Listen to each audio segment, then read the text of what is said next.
বসে আছে তার বাসর ঘরে। আজ তার বিয়ে হয়েছে তার ফুফাতো ভাই জাঙ্কুকের সাথে। এই বিয়েটা হঠাৎ হলেও তের কাছে যেন একটা স্বপ্ন পূরণ, কারণ সে অনেক আগে থেকে জাঙ্কুককে ভীষণ পছন্দ করত। ঘরটা ফুল দিয়ে সাজানো, গোলাপের মিষ্টি গন্ধে ভরে আছে চারপাশ। বিছানাটাও সুন্দর করে সাজানো হয়েছে। বড় লাল ঘুমটা টেরাতে বসে আছে চুপচাপ, বুকের ভেতরে ধুকধুক করছে। বাসর ঘর নিয়ে সে অনেক কিছুই শুনেছে তার ফ্রেন্ডদের কাছে। তার একমাত্র মিষ্টি লিসা তাকে বলেছে বাসর ঘরে নাকি মেয়েদেরকে তাদের স্বামী অনেক আদর করে। এটা ভাবতে লজ্জায় তের গাল লাল হয়ে যায়। ইস, তার মানে আজ জাঙ্কুক ভাইয়া বুঝি তাকে আদর করবে। তে এসব ভাবছে আর ভীষণ লজ্জা পাচ্ছে। এর মাঝে জাঙ্কুক হনহনিয়ে রুমে প্রবেশ করে এবং তের দিকে রাগে লুকে তাকায়। তারপর তার রুমে চোখ বুলায়। সারা রুম অনেক সুন্দর করে ফুল দিয়ে সাজানো হয়েছে আর তার বেডটা অনেক সুন্দর করে সাজানো আছে এবং এই সাজানো বেডে অনেক বড় ঘুমটা টেনে বসে আছে। এই দৃশ্য যেন তার একদমই সহ্য হলো না। মুহূর্তের মধ্যে তার মুখের ভাব বদলে যায়। রাগে তার চোয়াল শক্ত হয়ে উঠলো সাথে সাথে। এই জাঙ্কুককে আসতে দেখে জিনা জাঙ্কুককে সালাম করতে যাবে, অমনি জাঙ্কুকের মুখ অনেক শক্ত করে চেপে ধরে বলল, আমাকে বিয়ে করার অনেক শখ হয়েছে তোর, তাই না? আজকে বোঝাবো আমি তোকে আমাকে বিয়ে করার ফল কি হবে তোর জন্য এবং বাসর কত প্রকার ও কি কি। বলেই জাঙ্কুক এক কানে থেকে নিজের কাছে নিয়ে আসে। তারপর তের বুক থেকে শাড়ির আঁচল ফেলে দেয়। তে বুঝতে পারছে জাঙ্কুক ড্রিঙ্কস করেছে, কারণ জাঙ্কুকের মুখ থেকে অনেক চড়া মদের গন্ধ আসছিল। তে বুঝতে পারছে না জাঙ্কুক তার সাথে এমন কেন করছে। তারপর জাঙ্কুক তের টুকে অনেক জোরে কিস করতে শুরু করে। জাঙ্কুক ভাইয়া, আমার লাগছে, প্লিজ ছাড়ুন। কেন বিয়ে করার সময় মনে ছিল না আমি কেমন? এবার হাড়ি হাড়ি টের পাবি আমি কি জিনিস। জাঙ্কুক তের গলায় নিজের মুখ ডুবে সেখানে অনেক জোরে কামড় বসিয়ে দেয়। সাথে সাথে তে আটকে উঠলো এবং তার দু চোখ বেয়ে 2 ফোঁটা পানি বেরিয়ে আসলো। জাঙ্কুক এভাবে একের পর এক অত্যাচার করতে শুরু করে তের সাথে। তে নিজেকে চালানোর চেষ্টা করলে জাঙ্কুক তের হাত বেঁধে দেয় বেগের সাথে। জাঙ্কুক তের নরম ঠোঁট কামড়িয়ে রক্ত বের করে ফেলে। তারপর আস্তে আস্তে তের সারা বুকে তার চিহ্ন এঁকে দিতে শুরু করে জাঙ্কুক। এতে যেন তে ব্যথায় মরে যাচ্ছে। এভাবেই জাঙ্কুক সারা রাত তেকে ভীষণ কষ্ট দেয়। তে কত আশা করেছিল আজকের রাতটা নিয়ে অন্যান্য মেয়েদের মতো তার স্বামীও তাকে আদর করবে, কিন্তু একই হয়ে গেল তার সাথে। ভোরের দিকে জাঙ্কুকের কাজ শেষ হওয়ার পর সে তের পাশে গিয়ে শুয়ে পড়ে আর তেও কান্না করতে করতে শুয়ে পড়ে। আসলে তের মা বাবা 3 মাস আগে তার অ্যাক্সিডেন্টে মারা যান, যার কারণে তে তার চাচা চাচির সাথে থাকতে শুরু করে। কয়েকদিন সবকিছু ভালো ছিল, কিন্তু কিছুদিন যাওয়ার পর তের চাচি তাকে নানাভাবে অত্যাচার করতে শুরু করে। কিন্তু তের চাচা তাকে ভীষণ আদর করত এবং ভীষণ ভালোবাসত, কিন্তু তার বউয়ের মুখের উপর কিছু বলতে পারেন না। কিছুদিন পর তের চাচি তের পড়াশোনা বন্ধ করে দেয়। তারপর টাকার লোভে পড়ে তিনি একজন বুড়ো লোকের সাথে তের বিয়ে দিতে চান। সেটা তের চাচা জিন বেগমকে বলে দেন। সেটা জানতে পেরে জাঙ্কুকের মা তেকে তার বাসায় নিয়ে আসেন এবং জাঙ্কুকের সাথে তার বিয়ে দেওয়ার সিদ্ধান্ত নেয়। অন্যদিকে জাঙ্কুক আয়ু নামের একটি মেয়েকে ভীষণ ভালোবাসত, তাই সে এই বিয়েতে রাজি ছিল না। কিন্তু জিন বেগম জাঙ্কুকের কাছে নিজের কসম কাটেন যদি জাঙ্কুক তেকে বিয়ে না করে তাহলে তিনি মরে যাবেন। জাঙ্কুকও আর কোনো উপায় না পেয়ে বিয়েতে রাজি হয়ে যায়, কিন্তু এসবের কিছু বেচারিতেই জানতো না। সকাল 8টার দিকে তের ঘুম ভেঙে যায়। তে নিজের শরীর নাড়াতেও পারছে না। তের প্রতিটা অঙ্গে প্রচুর ব্যথা করছে। তে পাশে তাকিয়ে দেখলো জাঙ্কুক ছোট বাচ্চাদের মতো ঘুমিয়ে আছে। জাঙ্কুকের এই ঘুমন্ত মুখ দেখলে কেউ বলতে পারবে না যে কাল সে তের সাথে এমন বাজে আচরণ করেছিল। কাল রাতের কথা ভাবতেই তের চোখে পানি চলে আসে। তারপর তে কোনো মতো বিছানা ছেড়ে ওয়াশরুমে চলে যায় ফ্রেশ হওয়ার জন্য। তার কিছুক্ষণ পর তে গোসল করে বের হয়ে দেখে জাঙ্কুক এখনো ঘুমিয়ে আছে। তারপর তে আলমারি থেকে একটি নীল রঙের শাড়ি পরে নিল এবং শাড়ির আঁচল দিয়ে তার গলার দাগগুলো লুকিয়ে নিল। কিন্তু তার ঠোঁটের দাগের কি করবে? তখন সেটা লুকানোর জন্য আরো করে টুটে মেরুন রঙের লিপস্টিক দিয়ে নিচে নামলো, যাতে টুটের দাগগুলো দেখা না যায়। নিচে গিয়ে দেখতে পেল জিন রান্নাঘরে কাজ করছে। গিয়ে তার পাশে দাঁড়ালো। ফুপি, আমি তোমার কাজে সাহায্য করি। জিন তাকিয়ে দেখে তার পাশে দাঁড়িয়ে আছে এবং তার পরনে নীল রঙের শাড়ি। না না, লাগবে না, তুই নতুন বউ, তোর কাজ করা লাগবে না। আর মাশাআল্লাহ, আমার মাকে ভীষণ সুন্দর লাগছে আজকে, কারণ নজর না লাগুক। এটা শুনে মুচকি হাসলো। তখন জিন লক্ষ্য করলেন গালে টুটির কামড়ের দাগ, আর শাড়ির আঁচল দিয়ে তার গলা ঢাকার চেষ্টা করছে। মা, দেখে তো তোর গলা এগুলো কিসের দাগ? আর না পেরে জিনকে জড়িয়ে ধরে কান্না করে দিল। জিনও বুঝতে পারলেন মনের অবস্থা। এতে তার জাঙ্কুকের ওপর ভীষণ রাগ হলো। তিনি বুঝতে পারলেন এগুলো জাঙ্কুকের কাজ। কাঁদিস না মা, আমি জাঙ্কুককে দেখে নেব। না না ফুপি, তুমি ওনাকে কিছু বলো না। হঠাৎ বিয়ে হওয়ার কারণে হয়তো তিনি আমাকে মেনে নিতে পারেনি, কিন্তু আস্তে আস্তে আমি ওনার মনের মতো হওয়ার চেষ্টা করব। দেখবে একদিন না একদিন তিনি ঠিকই আমার মেনে নেবেন। প্লিজ তুমি এই বিষয়ে কিছু বলো না। তারপর তেজিনের সাথে আরো কিছু গল্প করে। রান্নার কাজ শেষ হওয়ার পর জিন তার হাতে এক কাপ কফি ধরিয়ে দিলেন। তারপর বললেন, জাঙ্কুক হয়তো এতক্ষণে ঘুম থেকে উঠে পড়েছে, তুই এই কফি নিয়ে যা, তাহলে জাঙ্কুক খুশি হয়ে যাবে। প্রতিদিন সকালবেলা জাঙ্কুক এই কফিটা খায়, এটা ওর অনেক পছন্দ। এই সম্মতি জানিয়ে কফির মগটা নিয়ে রুমে যেতে শুরু করে। এদিকে জাঙ্কুক বেলকনিতে দাঁড়িয়ে সিগারেট টানছে, আর এক নাগারে তার গার্লফ্রেন্ড আয়ুকে কল দিচ্ছে, কিন্তু আয়ু তার কল রিসিভ করছে না। এতে জাঙ্কুকের বেশ রাগ উঠে যায়। এদিকে রুমে গিয়ে দেখতে পায় জাঙ্কুক বেলকনিতে দাঁড়িয়ে সিগারেট টানছে। তাই হাসি মুখে মুখটা নিয়ে দাঁড়ায় জাঙ্কুকের সামনে। এই নিন আপনার কফি। এমনিতেই আয়ু তার ফোন তুলছে না, এ কারণে জাঙ্কুকের মেজাজটা পুরো গরম হয়ে আছে। তার উপর এখন তার সামনে দেখে জাঙ্কুকের মেজাজটা আরো দ্বিগুণ হয়ে যায়। এটা কি তুই বানিয়ে এনেছিস? জি, ফুপি বলল এটা আপনার ভীষণ পছন্দ। জাঙ্কুক কি মনে করে কফির মগটা হাতে নিয়ে কফিতে একটা চুমুক দিল। না, কফিটা বেশ মজাদার হয়েছে, কিন্তু একে তো এত সহজে আপন করে নিলে চলবে না, একে উচিত শিক্ষা দিতে হবে। তোর হাতটা একটু দে তো। অবুঝ শিশুর মতো তার হাত এগিয়ে দেয় জাঙ্কুকের দিকে, আর জাঙ্কুক বাঁকা হেসে হাতটা গরম গরম কফির মগে ঢুকিয়ে দেয়। গরমের জ্বালায় চেত করে উঠল সারা দেহ। জাঙ্কুক ভাইয়া, আমার লাগছে, প্লিজ ছেড়ে দিন। লাগার জন্যই তো ধরেছি। ব্যথা চটফট করে উঠল। কয়েক সেকেন্ড পর জাঙ্কুক হাত ছেড়ে দেয়। তারপর গাল শক্ত করে চেপে ধরে বলল, একদম আমার বউয়ের অধিকার দেখাতে আসবি না। আর শোন, তোকে বিয়ে করেছি শুধুমাত্র মায়ের জন্য, তোকে আমি বউ হিসাবে মানি না। আর কোনোদিনও আমার অপর নিজের অধিকার ফলাতে আসবি না, না হলে এভাবেই তোকে শাস্তি পেতে হবে। বলে জাঙ্কুক ধাক্কা দিয়ে মাটিতে ফেলে রুম থেকে বের হয়ে চলে যায়। তারপর নিজের বাইকের চাবি নিয়ে বাসা থেকে বের হয়ে পড়ে। জিন অবশ্য পেছন থেকে অনেকবার ডাকলেন জাঙ্কুককে সকালে নাস্তা করে যাওয়ার জন্য, কিন্তু জাঙ্কুক শুনল না। তারপর জিন নাস্তা করার জন্য ডাকতে গেলেন জাঙ্কুকের রুমে, আর গিয়ে দেখতে পেলেন এই অবস্থা। তিনি সবকিছু বুঝতে পারলেন যে তার ছেলেটা কতটা অমানুষ হয়ে গিয়েছে। তারপর তিনি হাতে জ্বালার মলম লাগিয়ে দেন। তিনি দেখে আর কিছু বলতে পারলেন না, কারণ তার কিছু বলার মুখ রাখেনি তার ছেলে। রাতে বেশ রাত করে ফিরল বাড়িতে জাঙ্কুক। জিন অবশ্য আরেনকে সবকিছু বলেছে যে জাঙ্কুক কি করেছে সাথে। জাঙ্কুক বাড়ির দরজা খুলে প্রবেশ করার সাথে সাথে জাঙ্কুক কিছু বুঝে ওঠার আগে আরেন সজোরে একটা থাপ্পড় বসিয়ে দিলেন জাঙ্কুকের গালে।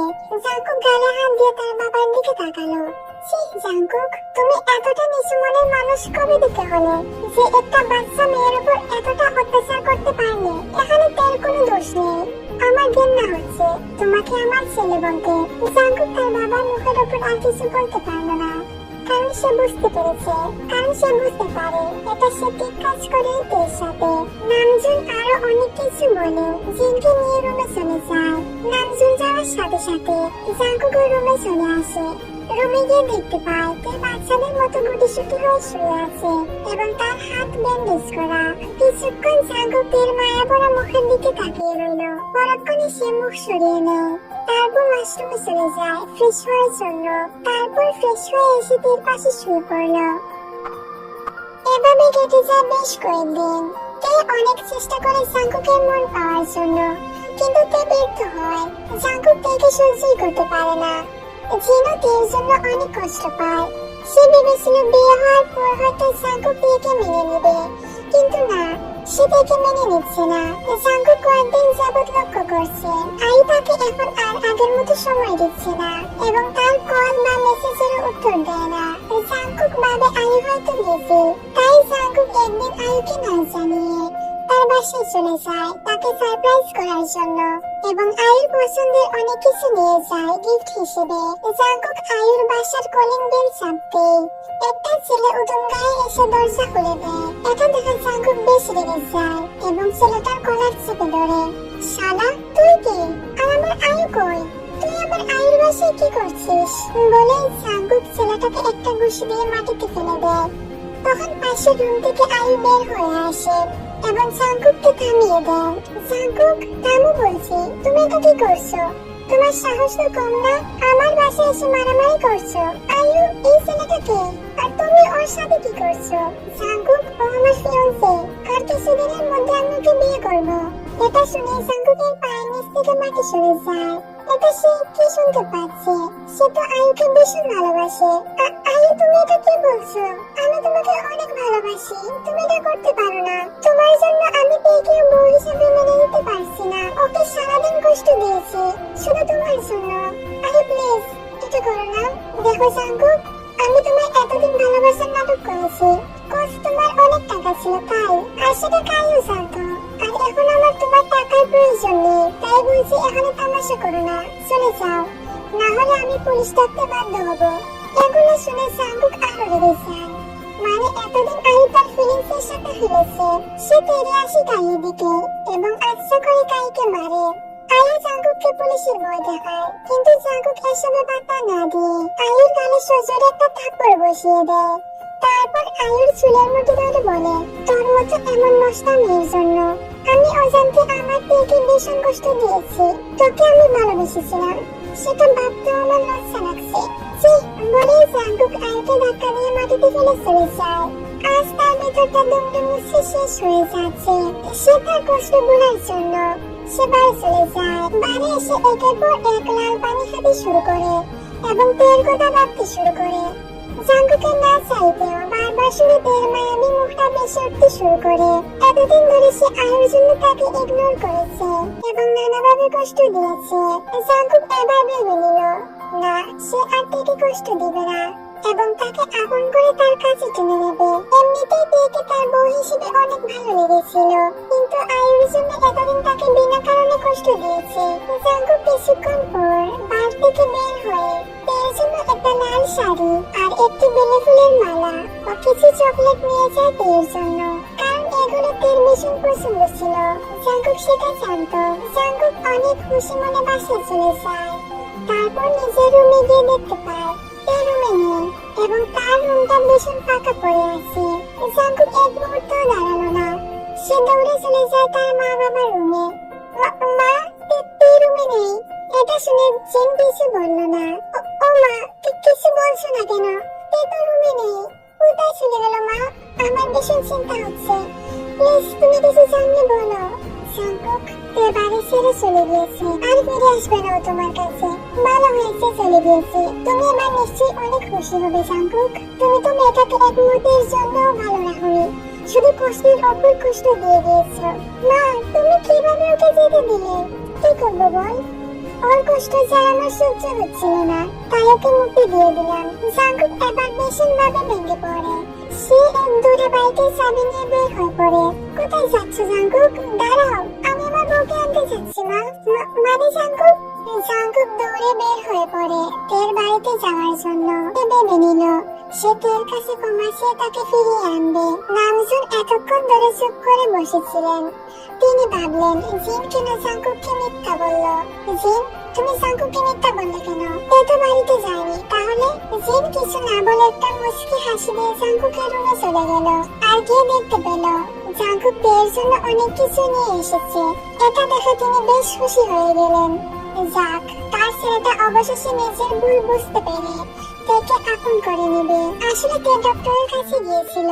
কয়েকদিন যাবত তের শরীরটা বেশ খারাপ লাগছিল, তাই জিন তেকে জোর করে ডক্টরের কাছে পাঠিয়ে দেয়। ডক্টর তেকে চেক আপ করে জানায় সে প্রেগনেন্ট। এটা শুনে তের সাথে সাথে জিনকে ফোন করে জানিয়ে দেয়। জিন আর নামজুন এটা শুনে তো বেশি খুশি হয়ে যায়। এদিকে জাঙ্কুক তের বাসায় গিয়ে জানতে পারে তে সেখানে আসেনি। আর তের শাশি জাঙ্কুককে তের বিষয়ে কিছু না বলতে জানায়, কারণ তিনি মনে করেন জাঙ্কুক হয়তো তেকে ছেড়ে দেবে, তারপর তে আবার তাদের গলায় ঝুলে যাবে। তাই তিনি জাঙ্কুককে তের বিষয়ে কিছু বললেন না। জাঙ্কুকের এবার কান্না চলে আসে। মেয়েটা একা একা কোথায় চলে গেল?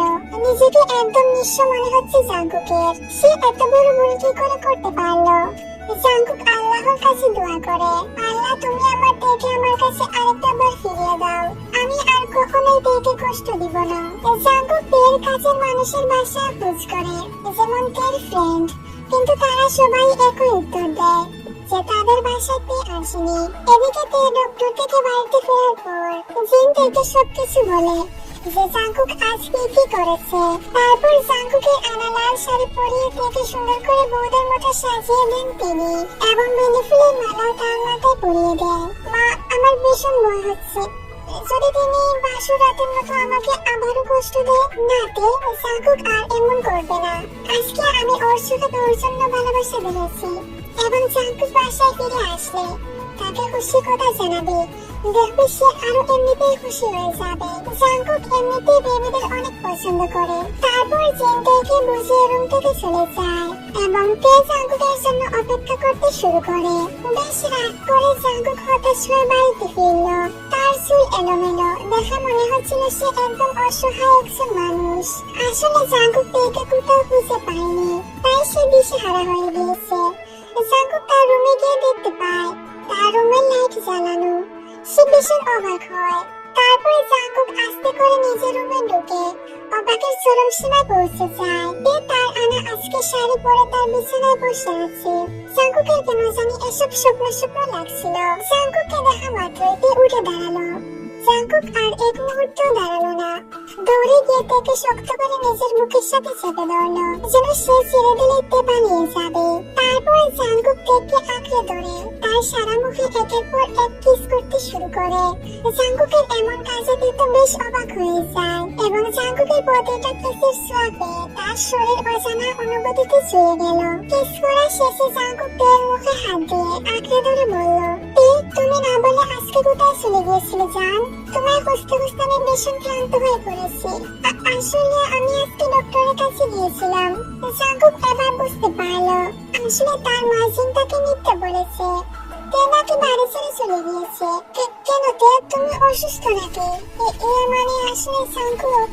বলো তে, আমি শুনতে পাচ্ছি, প্লিজ তুমি ভয় পেও না। আসলে কয়েকদিন যাবত আমার ভীষণ বমি বমি পাচ্ছিল, এবং মাঝে মধ্যে আমার মাথাও ঘুরতো, তাই মা আমাকে আজকে জোর করে ডাক্তারের কাছে পাঠিয়েছিল। তারপর ডক্টর আমার পরীক্ষা করে বলে আমি নাকি প্রেগনেন্ট। এটা শুনে জাঙ্কুক অবাক হয়ে যায়, মানে সে এটা কি শুনতে পেল? এর পেটে তার বাচ্চা, মানে আজকে জাঙ্কুক যে কত কিছু পেয়ে গেল। সে তো খুশি ঠেলা থেকে পাশা খুলে তুলে ঘোরাতে শুরু করলো। আরে আরে, এটা কি করছেন? আমাকে নামান, আমি পড়ে যাব। আজকে আমি ভীষণ হ্যাপি জান, আমি বাবা হব আর তুমি মা। তারপরে জাঙ্কুক তেকে কুল থেকে নামিয়ে তার সামনে দাঁড় করিয়ে তের কপালে একটি গভীর চুমু এঁকে দিল। তে, আমি তোমাকে এতদিন অশান্তি ভীষণ কষ্ট দিয়েছি জান, প্লিজ তুমি আমায় ক্ষমা করে দাও। আর এই দেখো, আমি কান ধরছি, আমি আর তোমায় কষ্ট দিব না। আমি তোমায় আরেকবার নিচের করে আপন করে নিতে চাইতে, তুমি কি রাজি হবে? এটা শুনে তে লজ্জা পেয়ে মাথা নাড়ালো। এর মানে তে রাজি। এতদিন তোমায় অনেক কষ্ট দিয়েছি জান, আর আজকে তোমায় আদরে আদরে ভরিয়ে দেব। তে তো লজ্জা শেষ হয়ে যাচ্ছে। জাঙ্কুক যে এমন টুটকাটা স্বভাবের মানুষ, সেটা তে আগে জানতো না। জাঙ্কুক বাঁকা হেসে আবারও তেকে কুলে তুলে বিছানায় শুয়ে দেয়। তারপর সে তের ওপরে উঠে যায় এবং তেকে ডিপলি কিস করতে শুরু করে। তেও জাঙ্কুকের কিস বেগ পেতে শুরু করে। তেও আদেশে জাঙ্কুকের চুল তার হাত দিয়ে আঁকড়ে ধরে। এভাবে প্রায় 5 মিনিট পর জাঙ্কুক কিস করা বন্ধ করে দিয়ে তের গলায় নেমে সেখানেও ছোট ছোট চুমু এঁকে দিতে শুরু করে। তারপর জাঙ্কুক আস্তে করে তের বুকের ডান পাশের জায়গায় নিজের মুখ ডুবিয়ে বাচ্চাদের মতো খেতে শুরু করে, আর বাঁ পাশেরটা হাত দিয়ে টাচ করতে শুরু করে। আর তের মুখ দিয়ে মিষ্টি মিষ্টি আওয়াজ বের হতে শুরু করে। তের এমন আওয়াজ পেয়ে জাঙ্কুকের যেন আরো নেশা ধরে গিয়েছে, এবং জাঙ্কুকের এমন ছোঁয়া পেয়ে তে বারবার কেঁপে উঠছে। ইস কি সুন্দর সেই অনুভূতিটা। তারপর জাঙ্কুক আস্তে আস্তে মিশে যায় তের মাঝে, এবং তারা দুজন নিজেকে উজাড় করে ভালোবাসতে শুরু করে। তাদের ভালোবাসার শব্দ তাদের রুমটা কম্পিত হতে শুরু করলো। এভাবেই কেটে যায় বেশ কয়েকদিন। এই কয়েকদিনে তের পেটটা একটু বড় হয়ে গিয়েছে, তাই তের হাঁটতে একটু কষ্ট হয়, কিন্তু জাঙ্কুক সব সময় তের পাশে থেকে তাকে সাহায্য করে এবং তের খেয়াল রাখে। জাঙ্কুকের এমন পরিবর্তন দেখে জিম এবং আরেম বেশ খুশি হয়ে যায়। এর কিছুদিন পর তের ডেলিভারি হয়ে যায় এবং তের কুল আলো করে একটি ছেলে সন্তানের জন্ম হয়, এবং তার নাম রাখা হয় টেকুক। টেকুককে পেয়ে তো সবাই ভীষণ খুশি। জাঙ্কুক এবং তে সারাদিন মারামারি করে টেকুককে নিয়ে। তে বলে টেকুক একদম তার মতো দেখতে হয়েছে, এবং জাঙ্কুক বলে না, টেকুক একদম তার মতো দেখতে হয়েছে। এভাবে খুনসুটি আর আনন্দের মাঝে তাদের দিনকাল কাটতে লাগলো। আশা করছি তোমাদের কাছে এই গল্পটা ভীষণ ভালো লেগেছে। এখন সবার উদ্দেশ্যে কিছু কথা বলি। আমি হলাম তোমাদের মোনাপু। আমাকে হয়তো অনেকে চিনো, আবার অনেকে চিনো না। যারা আমাকে চিনো এবং আমার গল্প তোমাদের কাছে ভালো লাগে, তারা এই চ্যানেলটা সাবস্ক্রাইব করে দাও, কারণ এখানে আমি সবসময় নতুন নতুন ওয়ান শট আপলোড করব তোমাদের জন্য। এবং এটা এখন থেকে আমার চ্যানেল। এই চ্যানেলটা আমার একটা আপুর ছিল, এখন সে এই চ্যানেলটা চালাতে পারবে না, তাই আমাকে সে দিয়ে দিয়েছে। যদি গল্পে লাইক এবং ভিউ ভালো আসে, তাহলে আমি রেগুলার তোমাদের জন্য এমন সুন্দর সুন্দর গল্প নিয়ে আসবো। আজকের জন্য এতটুকুই। বাই বাই সোনা।